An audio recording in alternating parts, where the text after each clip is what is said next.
Hello students, आज की इस क्लास में हम लोग स्टार्ट करने वाले हैं इलेक्ट्रोस्टैटिक्स।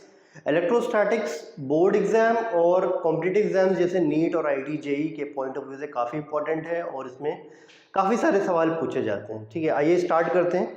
देखिए, फिजिक्स में एक ब्रांच होती है जिसको बोलते हैं इलेक्ट्रोमैग्नेटिज्म।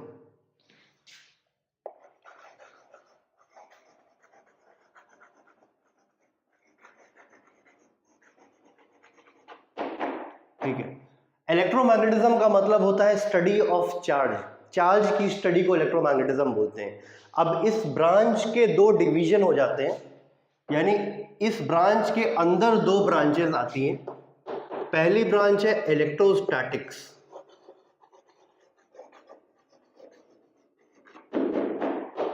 और दूसरी ब्रांच है इलेक्ट्रोडायनामिक्स।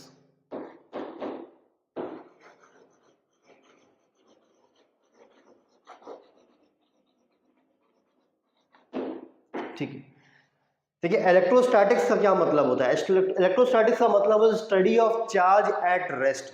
रुके हुए चार्ज की स्टडी को इलेक्ट्रोस्टैटिक्स कहते हैं। इलेक्ट्रोडायनेमिक्स का मतलब होता है study of charge in motion. चलते हुए चार्ज की स्टडी को इलेक्ट्रोडायनेमिक्स कहते हैं। ठीक है, तो electromagnetism study of charge, electrostatics study of charge at rest, electrodynamics study of charge in motion. ठीक, अब इलेक्ट्रोडायनेमिक्स में कई सारे चैप्टर्स हैं जो हम आगे पढ़ेंगे, जैसे कि पहला चैप्टर है करंट इलेक्ट्रिसिटी,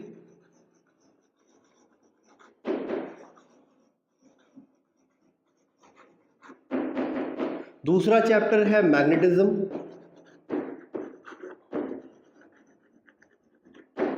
तीसरा चैप्टर है EMI and AC. EMI and AC का मतलब electromagnetic induction and alternating current. और चौथा चैप्टर है ईएम वेव्स, यानी इलेक्ट्रोमैग्नेटिक वेव्स। ठीक, तो इन सारे चैप्टर्स में चलते हुए चार्ज की स्टडी की जाती है, study of charge in motion, सब में यही चीज है। पर आज हमें स्टार्ट करना है इलेक्ट्रोस्टैटिक्स। इलेक्ट्रोस्टैटिक्स का मतलब होता है रुके हुए चार्ज की स्टडी। तो अब इसमें दो चीजें हैं या दो क्वेश्चंस होने चाहिए आपके पास कि पहला तो चार्ज क्या है, चार्ज का मतलब क्या होता है, और दूसरा कि क्या पढ़ना है हमें इसमें। तो पहली चीज व्हाट इज चार्ज, और दूसरा कि what to study.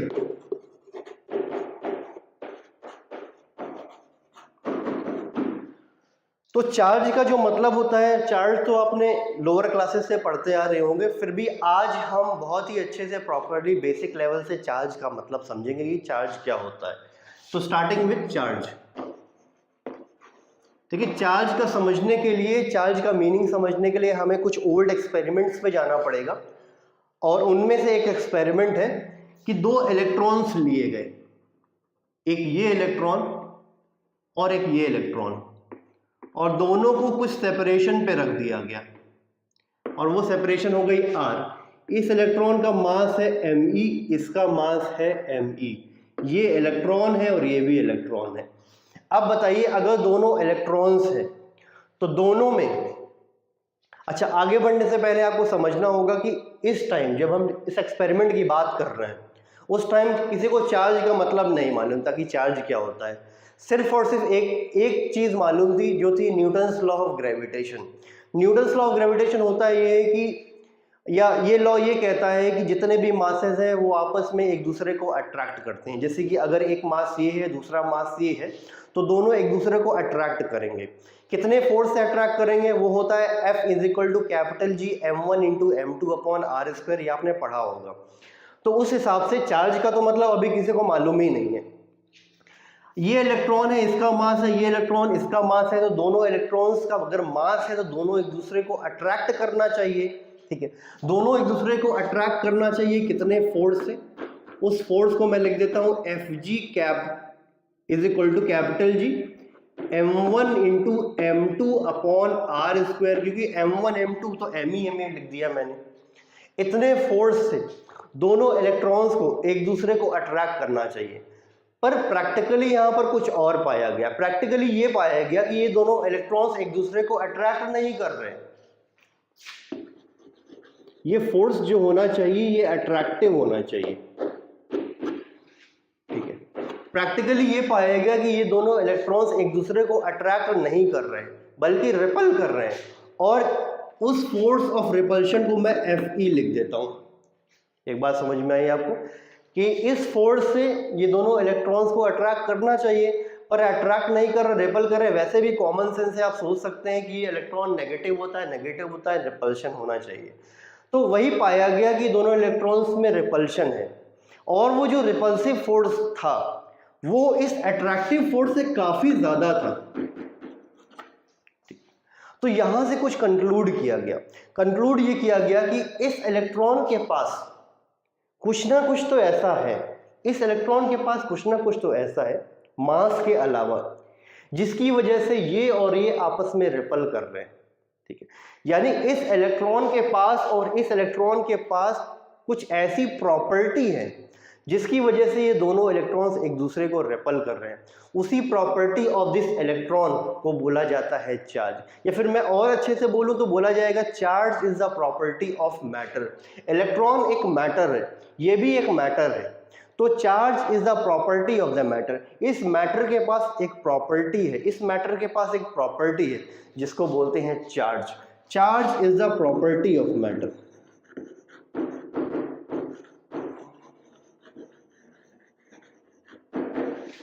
Property of matter. अब इस प्रॉपर्टी को कौन पोसेस करता है, कौन से ऐसे पार्टिकल्स हैं जिनके पास ये प्रॉपर्टी होती है। एक बात तो यहां पर क्लियर है कि इलेक्ट्रॉन के पास तो ये प्रॉपर्टी है ही, और कौन से पार्टिकल्स होते हैं जिनके पास ये प्रॉपर्टी होती है। तो ये property, this property is possessed bye, पहला तो क्लियर है इलेक्ट्रॉन, दूसरा प्रोटॉन के पास भी ये प्रॉपर्टी होती है, और इसके अलावा कुछ और पार्टिकल्स होते हैं जिनको हम लिखने नहीं वाले। कुछ ऐसे पार्टिकल्स होते हैं जैसे क्वार्क्स और लेप्टॉन्स, ये इलेक्ट्रॉन प्रोटॉन से भी छोटे होते हैं। क्वार्क्स और लेप्टॉन्स कुछ ऐसे पार्टिकल्स होते हैं जिनसे मिलकर इलेक्ट्रॉन प्रोटॉन बनता है, पर उसके बारे में हमें डिस्कस नहीं करना है अभी। ठीक है, तो this property is possessed by some particles like electrons and protons. अब आप बताइए, जितनी भी चीजें आप आसपास देख रहे हैं हर एक चीज एटम से बनी है, और एटम के अंदर इलेक्ट्रॉन और प्रोटॉन होता है। इसका मतलब जितनी भी चीज आप आसपास देख रहे हैं सबके अंदर इलेक्ट्रॉन प्रोटॉन है। इसका मतलब है हर एक ऑब्जेक्ट के अंदर चार्ज की प्रॉपर्टी है। जैसे कि अगर ये मार्कर, ये चौक मैं बोलूं तो ये भी एटम से बना है, और एटम के अंदर इलेक्ट्रॉन प्रोटॉन है, यानी कि इसके भी अंदर चार्ज की प्रॉपर्टी है। ठीक है, यानी सब कुछ जो आसपास आप देख रहे हो सबके अंदर चार्ज की प्रॉपर्टी होती है। अब अगर मैं इसके टाइप्स पूछूं आपसे, इसके दो टाइप्स होते हैं, एक तो पॉजिटिव और दूसरा नेगेटिव।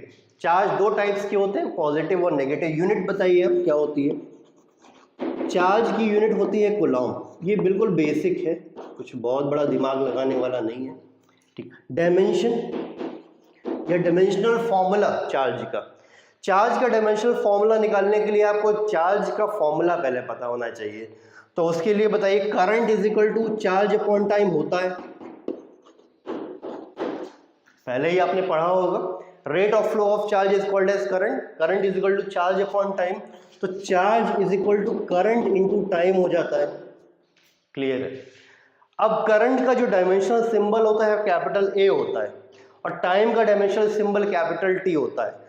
तो चार्ज का डायमेंशनल फॉर्मूला हो जाएगा AT। बहुत क्लियर है, ठीक है।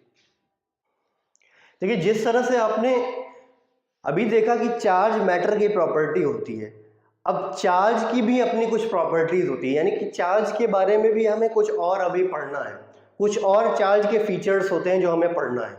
तो चार्ज की प्रॉपर्टीज पढ़ने के लिए कुछ आपको याद करना पड़ेगा, या properties of charge.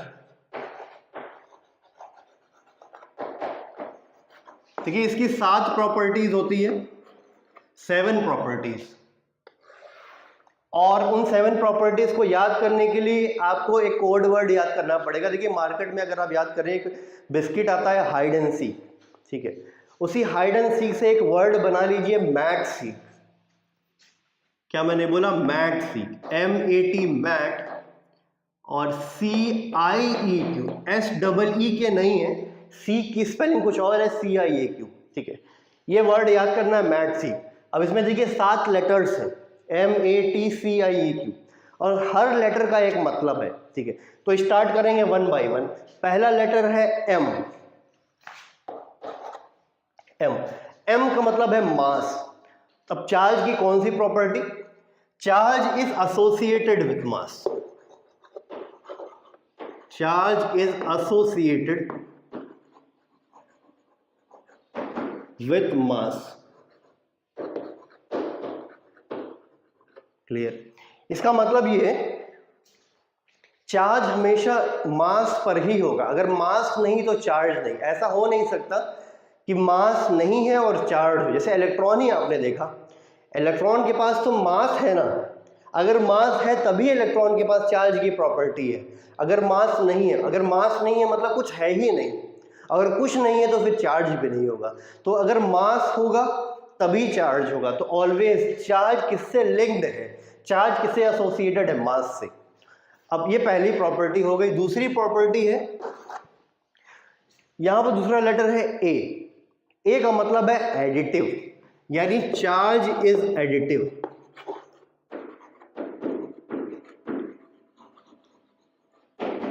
Charge is additive, ठीक है। चार्ज इज एडिटिव का मतलब ये होता है कि चार्ज को ऐड कर सकते हैं। जैसे कि कोई बॉडी है, ठीक है, उसमें 5 कूलम चार्ज पहले से है और उसमें 3 कूलम चार्ज हम ऐड कर दें और डाल दें, तो नेट चार्ज हो जाएगा 5 + 3 8 कूलम चार्ज हो जाएगा। तो charge is additive, charge add किया जा सकता है, ठीक है।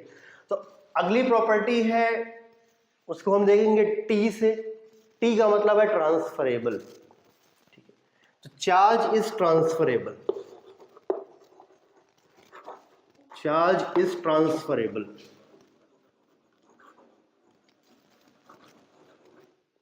यानी चार्ज को ट्रांसफर कर सकते हैं।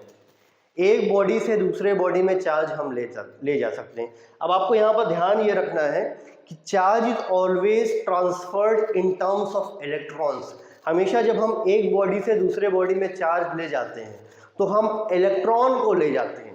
एक बॉडी से इलेक्ट्रॉन को निकालते हैं, दूसरे बॉडी में रखते हैं, ठीक है। कभी प्रोटॉन टच नहीं करते, क्योंकि प्रोटॉन को ट्रांसफर करना पॉसिबल ही नहीं है, ठीक है। प्रोटॉन एक्चुअली कहाँ पर होता है? प्रोटॉन होता है एटम के न्यूक्लियस में, और वो प्रोटॉन न्यूक्लियर फोर्स से बाउंड होता है, बहुत ही स्ट्रॉन्ग फोर्स से बाउंड होता है। तो पॉजिटिव चार्ज या फिर प्रोटॉन को टच करना पॉसिबल नहीं है हमारे लिए। हम जब भी इलेक्ट्रॉन या चार्ज एक बॉडी से दूसरे बॉडी में ट्रांसफर करते हैं, ठीक है, तो इलेक्ट्रॉन के टर्म्स में करते हैं। अगर जिस बॉडी को इलेक्ट्रॉन दे दिया जाएगा उस बॉडी में नेगेटिव चार्ज आ जाएगा या नेगेटिव चार्ज बढ़ जाएगा। जिस बॉडी से इलेक्ट्रॉन निकाला जाएगा उस बॉडी पर पॉजिटिव चार्ज आ जाएगा। क्लियर है? इलेक्ट्रॉन जिस बॉडी में जाएगा उसमें नेगेटिव चार्ज बढ़ जाएगा या नेगेटिव चार्ज आ जाएगा, ठीक है। और जिस बॉडी से इलेक्ट्रॉन निकलेगा उस पर पॉजिटिव चार्ज आ जाएगा। इतना ध्यान रखना है आपको। अभी इस पे हम बहुत डिटेल में आगे बढ़ेंगे, जब मेथड्स ऑफ चार्जिंग पढ़ेंगे उसमें और डिस्कस करेंगे कि नेट चार्ज क्या होता है, वो सारी बातें आगे आएंगी। बस आपको इतना ध्यान रखना है, जब भी हम चार्ज ट्रांसफर करते हैं तो इलेक्ट्रॉन्स के टर्म्स में करते हैं। इलेक्ट्रॉन्स को एक बॉडी से दूसरे बॉडी में ले जाते हैं, बस इलेक्ट्रॉन्स को ही ले जाएंगे और कुछ नहीं कर सकते इसमें, ठीक। अब अगला देखते हैं। ये अगला लेटर है सी। सी का मतलब होता है कंजर्व्ड, यानी charge is conserved. Charge is conserved. Board में इस पे पूछा जा सकता है, ठीक है, कि what is how charge is conserved, तो इसको आना चाहिए आपको। देखिए चार्ज जो होता है वो कंजर्व होता है। इसका मतलब ये होता है कि charge can neither be created nor can be destroyed. Charge को आप ना तो बना सकते हो ना तो डिस्ट्रॉय कर सकते हो। पूरे यूनिवर्स का जो चार्ज है वो कांस्टेंट है, ना तो बढ़ रहा है ना तो घट रहा है। The charge of the universe is constant, ठीक है। अब देखिए कुछ ऐसी रिएक्शंस होती, न्यूक्लियर रिएक्शंस होती हैं जिनमें चार्ज डेवलप, चार्ज प्रोड्यूस होता है, ठीक है। अब उसमें एक स्पेशलिटी है, जब चार्ज प्रोड्यूस होता है तो जितना पॉजिटिव प्रोड्यूस होता है उतना ही नेगेटिव प्रोड्यूस होता है और नेट चार्ज जीरो होता है। यानी नेट चार्ज पहले भी जीरो था और बाद भी जीरो। अगर चार्ज प्रोड्यूस हो रहा है तो पॉजिटिव नेगेटिव दोनों साथ में प्रोड्यूस होगा, नेट चार्ज जीरो रहेगा। तो अगेन वही चीज आ जाती है, charge can neither be created nor can be destroyed. कोई नेट चार्ज प्रोड्यूस नहीं किया जा सकता है। पूरे यूनिवर्स का जो चार्ज है वो कांस्टेंट है, यही मतलब है कंजर्व्ड का। क्लियर है। अगला है आई लेटर। आई का मतलब है इनवेरिएंट, यानी चार्ज इज इनवेरिएंट।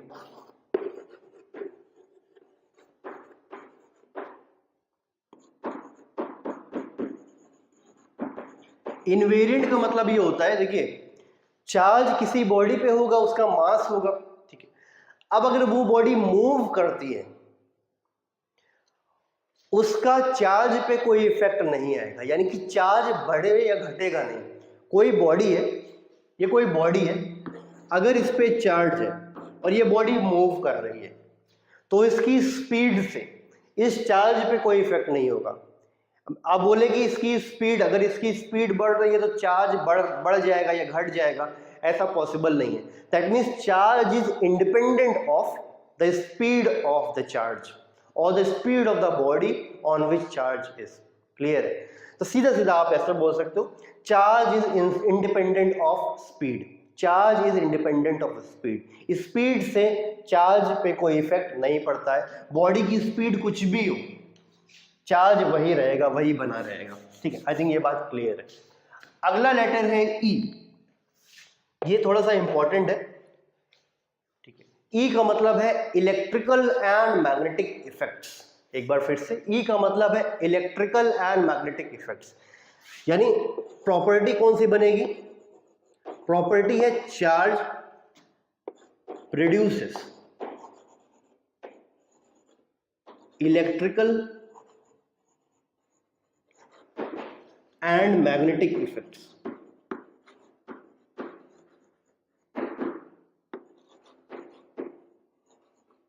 ठीक है, चार्ज इलेक्ट्रिकल और मैग्नेटिक इफेक्ट्स प्रोड्यूस करता है। ये इलेक्ट्रिकल और मैग्नेटिक इफेक्ट क्या है मैं भी बताने वाला हूं आपको। देखिए, मान लीजिए कि एक चार्ज है Q, यहां पर ये चार्ज Q है और ये रेस्ट पे है, मूव नहीं कर रहा। ठीक, तो अगर ये चार्ज रेस्ट पे है, ठीक, तब ये अपने चारों तरफ एक इन्फ्लुएंस प्रोड्यूस करेगा जिसको बोलते हैं इलेक्ट्रिक फील्ड। इसका सिंबल है कैपिटल ई। ध्यान दीजिए मैं क्या बोल रहा हूं। अगर चार्ज रेस्ट पे है, मूव नहीं कर रहा, वेलोसिटी जीरो है, तब ये अपने चारों तरफ एक इन्फ्लुएंस प्रोड्यूस करेगा जिसको बोलते हैं इलेक्ट्रिक फील्ड। और इसी से आप समझ से, और यही एक्चुअली में इलेक्ट्रिकल इफेक्ट है। अभी फिलहाल आप यही समझ लो, ये जो इलेक्ट्रिकल फील्ड प्रोड्यूस हुई है, इलेक्ट्रिक फील्ड प्रोड्यूस हुई है, वही इलेक्ट्रिकल इफेक्ट है। ठीक, अब अगर ये चार्ज मोशन में आ जाता है, ये मूव करता है, इसकी वेलोसिटी जीरो नहीं है। चार्ज अगर मूव करने लगे, या इसकी वेलोसिटी आप ऐसे लिखिए कि कांस्टेंट है। एक बार फिर से, ये चार्ज मूव करने लगा है और कांस्टेंट वेलोसिटी से मूव करने लगा है। अगर ये चार्ज कांस्टेंट वेलोसिटी से मूव कर रहा है, तब ये इन्फ्लुएंस प्रोड्यूस करेगा दो तरीके का, या दो तरह का इन्फ्लुएंस प्रोड्यूस करेगा। पहला इन्फ्लुएंस कहलाएगा इलेक्ट्रिक फील्ड और दूसरा इन्फ्लुएंस कहलाएगा मैग्नेटिक फील्ड। क्लियर है। तो यही इलेक्ट्रिक फील्ड को आप इलेक्ट्रिकल इफेक्ट समझ सकते हो और यही मैग्नेटिक फील्ड को आप मैग्नेटिक इफेक्ट समझ सकते हो। शायद बात क्लियर है। अब अगर यही चार्ज एक्सेलरेट करने लगे, ठीक है, ये चार्ज अगर एक्सेलरेट करने लगे, यानी इसकी वेलोसिटी कांस्टेंट ना रहे, वेलोसिटी बदलती रहे, एक्सेलरेट करने लगे, उस सिचुएशन में ये इलेक्ट्रिक फील्ड प्रोड्यूस करेगा, मैग्नेटिक फील्ड प्रोड्यूस करेगा और साथ में एनर्जी भी रेडिएट करेगा। Radiates energy. Electrical effect, magnetic effect और साथ में एनर्जी भी रेडिएट करेगा। ठीक है, तो ये मतलब हुआ इसका। अब देखिए लास्ट जो लेटर है वो है Q। क्यू का मतलब होता है क्वांटाइज्ड, यानी चार्ज इज क्वांटाइज्ड।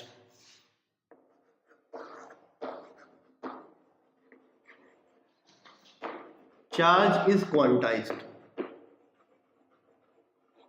इसका मतलब ये हुआ कि किसी भी बॉडी में चार्ज एक इंटीग्रल मल्टीपल में होता है, ठीक है। Charge in any body is present in integral multiple of quanta of charge. एक बार ध्यान से समझिए मैं क्या बोल रहा हूं। Charge in any body is present in integral multiple of quanta of charge, इसी को बोलते हैं क्वांटाइजेशन ऑफ चार्ज या चार्ज इज क्वांटाइज्ड। क्या मतलब है, देखिए किसी भी बॉडी में चार्ज जो होगा वो एक क्वांटा ऑफ चार्ज के इंटीग्रल मल्टीपल में होगा। जैसे ये बॉडी है, अगर इसमें चार्ज है तो क्वांटा ऑफ चार्ज का मतलब होता है फिक्स्ड अमाउंट, क्वांटा का मतलब होता है फिक्स्ड अमाउंट, ठीक। तो उस फिक्स्ड अमाउंट या उस क्वांटा ऑफ चार्ज के इंटीग्रल मल्टीपल में ही इस बॉडी के अंदर चार्ज होगा। इसको आप ऐसे समझ सकते हो कि मान लो कि इंडिया में पैसे की जो करेंसी है वो सिर्फ 5 रुपीज है, मतलब पूरे इंडिया में सिर्फ 5 रुपीज का नोट या कॉइन अवेलेबल है और इसके अलावा कोई करेंसी है ही नहीं। तो आप बताइए जितने भी लोगों के पास पैसा होगा क्या वो 5 के मल्टीपल में होगा या नहीं? जितने लोगों के पास भी पैसा होगा वो 5 के मल्टीपल में होगा। क्लियर है? ऐसा हो ही नहीं सकता कि किसी के पास 63 रुपीज हो, नहीं हो सकती। या तो 60 होगा या तो 65 होगा, 63 पॉसिबल ही नहीं है। इसी तरह से एक क्वांटा ऑफ चार्ज होता है, एक फिक्स्ड अमाउंट होता है, उसी के मल्टीपल में ही हर बॉडी के पास चार्ज होता है। उस क्वांटा ऑफ चार्ज को या उस फिक्स्ड अमाउंट ऑफ चार्ज को हम स्मॉल ई से डिनोट करते हैं और उसको बोलते हैं एलिमेंट्री चार्ज या फिर इलेक्ट्रॉनिक चार्ज, ठीक है। वो क्वांटा ऑफ चार्ज जो होता है, इस पॉइंट को आपको बहुत अच्छे से समझना है। इसको हम ई से लिखते हैं और ये जो क्वांटा ऑफ चार्ज होता है इसको एलिमेंट्री चार्ज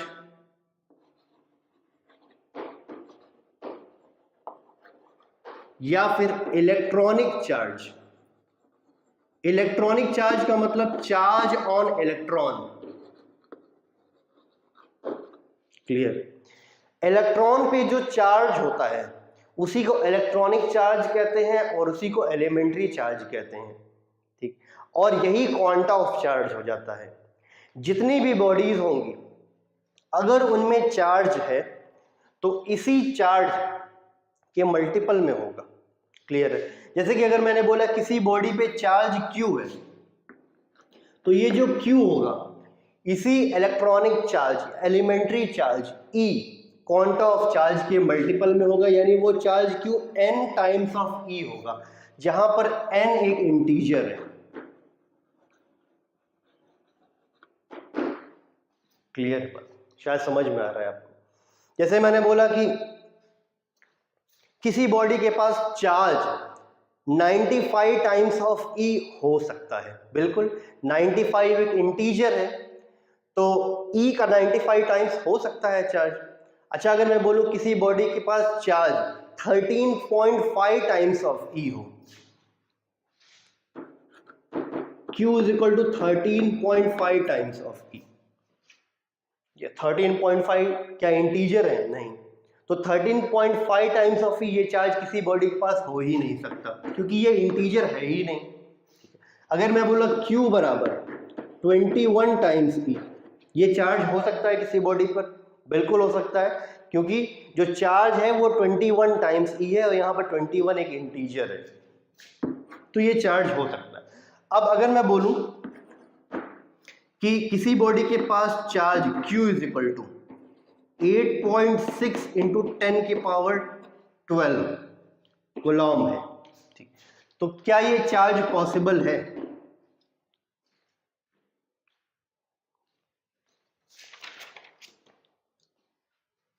ये 10 की पावर -19 है, ठीक है। हाँ, 8.6 इंटू 10 की पावर माइनस 19। ये किसी बॉडी के पास इतना चार्ज है, तो ये क्या ये इतना चार्ज उस बॉडी के पास पॉसिबल है, क्या हो सकता है? तो आप क्या करोगे, Q बराबर NE होता है, ठीक। तो गिवन चार्ज Q ये दिया हुआ है, ठीक। वो कितना है, 8.6 इंटू 10 के पावर माइनस 19 और n टाइम्स E, ये इलेक्ट्रॉनिक चार्ज है। और इलेक्ट्रॉनिक चार्ज है, मैं यहाँ पर मिस कर गया, इलेक्ट्रॉनिक चार्ज जो होता है वो होता है 1.6 इंटू 10 के पावर माइनस 19 कूलम, ठीक। ये आपको नोट करना है। जो क्वांटा ऑफ चार्ज होता है, एलिमेंट्री चार्ज होता है, इलेक्ट्रॉनिक चार्ज होता है, वो E होता है और वो उसकी वैल्यू होती है 1.6 इंटू 10 के पावर माइनस 19, ठीक। तो यहाँ पर हम वो रख देंगे। तो यहाँ से आप n जब निकालोगे ना, n आएगा 5.37। तो यहां पर क्या n इंटीजर आया है? नहीं। तो इसका मतलब है कि ये चार्ज जिस भी बॉडी पे है वो पॉसिबल नहीं, इतना चार्ज नहीं हो सकता है, क्योंकि n यहां पर इंटीजर नहीं आया है। बॉडी पे जो चार्ज है वो इलेक्ट्रॉनिक चार्ज या एलिमेंट्री चार्ज या क्वांटा ऑफ चार्ज का इंटीग्रल मल्टीपल नहीं है, ठीक है। तो क्वांटाइजेशन ऑफ चार्ज ये मतलब आपको आना चाहिए क्या होता है, ठीक है। तो what is the meaning of quantization of charge? इसका मतलब ये है कि charge in any body is an integral multiple of quanta of charge. यही मतलब होता है चार्ज इज क्वांटाइज्ड का। Charge in any body is an integral multiple of quanta of charge, that's all, ठीक है। तो ये 7 प्रॉपर्टीज है जो आपको मेमोराइज कर लेनी है। होप कि मेमोराइज हो गई होगी। आपको बस ये वाला लेटर वर्ड याद करना था, मैट सी। M का मतलब होता है मास। प्रॉपर्टी क्या हो गई? Charge is associated with mass. A का मतलब है एडिटिव, प्रॉपर्टी हो गई चार्ज इज एडिटिव। T का मतलब है ट्रांसफरेबल, प्रॉपर्टी हो गई चार्ज इज ट्रांसफरेबल। C का मतलब हो गया कंजर्व्ड, प्रॉपर्टी हो गई चार्ज इज कंजर्व्ड। I का मतलब है इनवेरिएंट, यानी चार्ज इज इनवेरिएंट। अब रिकॉल कीजिए इनवेरिएंट का क्या मतलब है? Charge is independent of speed.